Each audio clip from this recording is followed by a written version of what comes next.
Hi friends, నేను మీ Padma. Welcome to Vanma's kitchen.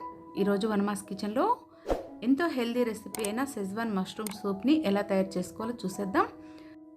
చలికాలం వచ్చేసింది కదండి. చలికాలమే కాదు, వర్షాకాలంలో కూడాను జలుబులు దగ్గులు ఎక్కువగా ఉంటూ ఉంటాయి. కాబట్టి ఆ ప్రాబ్లమ్స్ నుండి కాస్త రిలీఫ్ అవడం కోసం ఇలా మనం మష్రూమ్స్ తోటి కాస్త వేడిగా స్పైసీగా సూప్ని తయారు చేసుకొని తీసుకోవడం వల్ల చాలా వరకు రిలీఫ్ వస్తుంది. డెఫినెట్గా అందరూ ట్రై చేయాల్సిన రెసిపీ. మష్రూమ్స్ తోటి ఏ రెసిపీ చేసుకొని తీసుకున్న ఆరోగ్యానికి ఎంతో మంచిదండి. మన ఛానల్లో ఆల్రెడీ నాటు పుట్టగొడుగుల కర్రీని పోస్ట్ చేస్తుంది, ఒకసారి కావాలంటే మీరు చూసుకోవచ్చు. ఇక ఆలస్యం చేయకుండా మన వనమాస్ కిచెన్లోకి వెళ్ళిపోదాం. ముందుగా స్టవ్ వెలిగించుకొని ఒక బాండీ కానీ లేకుంటే ఒక గిన్నె కానీ పెట్టుకొని 1/2 టేబుల్ స్పూన్ వరకు బటర్ని యాడ్ చేసుకుందాం. బటర్ అంటే వెన్నండి. వెన్న మన ఇంట్లో ఆల్రెడీ ఉన్నా వేసుకోవచ్చు, అది లేకపోతే ఈ ప్లేస్ మనం నెయ్యి అయినా వేసుకోవచ్చు. ఇప్పుడు దీనిలో 1/2 టేబుల్ స్పూన్ వరకు సన్నగా కట్ చేసి పెట్టుకున్న అల్లం ముక్కలు, 1/2 టేబుల్ స్పూన్ వరకు సన్నగా తరిగి పెట్టుకున్న వెల్లుల్లి ముక్కలు వేసుకొని లైట్ కలర్ వచ్చి సువాసన వచ్చే వరకు వేయించుకుందాం. ఇలా వేగితే సరిపోతుంది. ఇలా వేగిన దానిలో 1/2 కప్పు వరకు సన్నగా కట్ చేసి పెట్టుకున్న బీన్స్ తరుగును కూడా వేసుకొని 1/2 కప్పు వరకు సన్నగా కట్ చేసి పెట్టుకున్న ఉల్లిపాయ ముక్కలను కూడా యాడ్ చేసుకొని అదేవిధంగా ఒక 1/2 కప్పు వరకు సన్నగా తరిగి పెట్టుకున్న టమాటా ముక్కలను కూడా వేసుకుందాం. టమాటా కాస్త పండుగా ఉండేటట్లు చూసుకోండి. ముక్కల క్వాంటిటీ కాస్త తక్కువ కావాలనుకునే వాళ్ళు కొంచెం చూసి వేసుకోండి. ఇప్పుడు దీనిలో 1 ప్యాకెట్ వరకు మష్రూమ్స్ని యాడ్ చేస్తున్నానండి. నేను ఇక్కడ మష్రూమ్స్ని కొంచెం పెద్ద ముక్కలుగా కట్ చేసి తీసుకున్నాను. మీకు కావాలంటే మీకు ఏ సైజులో కావాలంటే ఆ సైజులో వేసుకోవచ్చు. ఇప్పుడు దీనిలో 1 స్పూన్ వరకు సాల్ట్ కూడా వేసుకొని ఒకసారి బాగా కలిపేసుకుందాం. ఈ సమయంలో సాల్ట్ వేసి ఉడికించడం వల్ల ముక్కలు అనేవి చాలా స్మూత్గా త్వరగా మనకి మెత్తగా ఉడికిపోతాయి. ఇప్పుడు మూత పెట్టేసి ఒక 5 నిమిషాల పాటు మీడియం ఫ్లేమ్లో కుక్ చేసుకుందాం.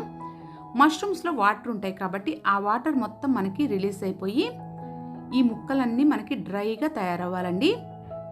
అంతవరకు మనం వీటిని కుక్ చేసుకోవాలి. చూసారు కదా, ఇక్కడ వాటర్ మొత్తం బాగా ఇంకిపోయాయి. ఈ సమయంలో మనం దీనిలో వాటర్ని యాడ్ చేసుకుందాం. ఇక్కడ నేను 1/2 లీటర్ వరకు వాటర్ని యాడ్ చేస్తున్నానండి. మీ క్వాంటిటీకి తగ్గట్టు మీరు వేసుకుంటే సరిపోతుంది.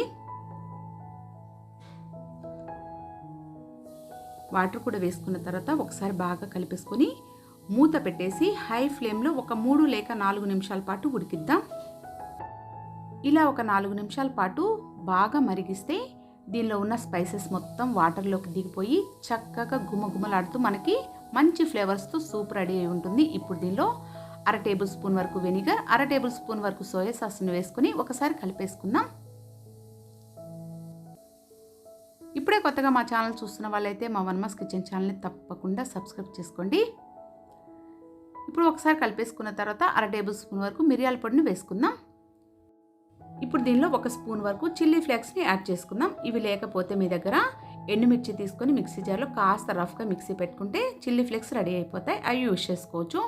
చిల్లీ ఫ్లేక్స్ కూడా వేసుకున్న తర్వాత ఒకసారి బాగా మిక్స్ చేసుకుని 5 నిమిషాల పాటు మీడియం ఫ్లేమ్లో కుక్ చేసుకుందాం. ఇక్కడ మనం చేసుకునే సూపు కాస్త ఘాటుగా ఉంటుందండి. టేస్ట్ మాత్రం అదిరిపోతుంది. చూసారు కదా, సూప్ అనేది మనకి చక్కగా కుక్ అయిపోయింది. ఇప్పుడు దీనిలో చిక్కదనం కోసం 1 స్పూన్ వరకు కార్న్ఫ్లోర్ తీసుకొని కొంచెం చన్నీళ్ళల్లో మిక్స్ చేసుకొని దీనిలో యాడ్ చేసుకుందాం. ఇది మనకి ఎటువంటి టేస్ట్ రాదండి, కానీ చిక్కదనం కోసం మనం యాడ్ చేస్తున్నాం. సూప్ అనేది ఇక చిక్కగా చక్కగా మనకి రెడీ అయిపోయిందండి, గుమగుమలాడుతూ. ఇప్పుడు చివరిగా కొంచెం కొత్తిమీర తరుగు యాడ్ చేసుకొని కలిపేసుకుందాం. పర్ఫెక్ట్గా మన సూప్ రెడీ అయిపోయిందండి. ఇక స్టవ్ ఆఫ్ చేసుకొని దించేసుకొని వేడివేడిగా సర్వ్ చేసుకుందాం. ఎప్పుడూ ఒకేలాంటి సూప్స్ కాకుండా ఇలా హెల్దీగా కాస్త స్పైసీనెస్తో ఉండే ఈ మష్రూమ్ షెజ్వాన్ సూప్ని ఒక్కసారి ట్రై చేయండి. డెఫినెట్గా అందరికీ చాలా బాగా నచ్చుతుంది. ప్రాసెస్ నచ్చిందా? నచ్చితే మీరు ఒకసారి ట్రై చేసి మీకు ఎలా కుదిరిందో కామెంట్ సెక్షన్లో కామెంట్ చేయండి. మా వీడియో కనుక మీకు నచ్చినట్లయితే లైక్ చేయండి, మీ ఫ్రెండ్స్కి రిలేటివ్స్ షేర్ చేయండి. మరిన్ని హెల్తీ టేస్టీ రెసిపీస్ కోసం ఇప్పుడే కొత్తగా మా ఛానల్ చూస్తున్న వాళ్ళైతే మా వన్మాస్ కిచెన్ ఛానల్ని తప్పకుండా సబ్స్క్రైబ్ చేసుకుని పక్కనే ఉన్న బెల్ ఐకాన్ క్లిక్ చేసి ఆల్ అనే బటన్ సెలెక్ట్ చేసుకుంటే మేము వీడియో అప్లోడ్ చేసిన వెంటనే నోటిఫికేషన్ మీకు వచ్చేస్తుంది. Thanks for watching.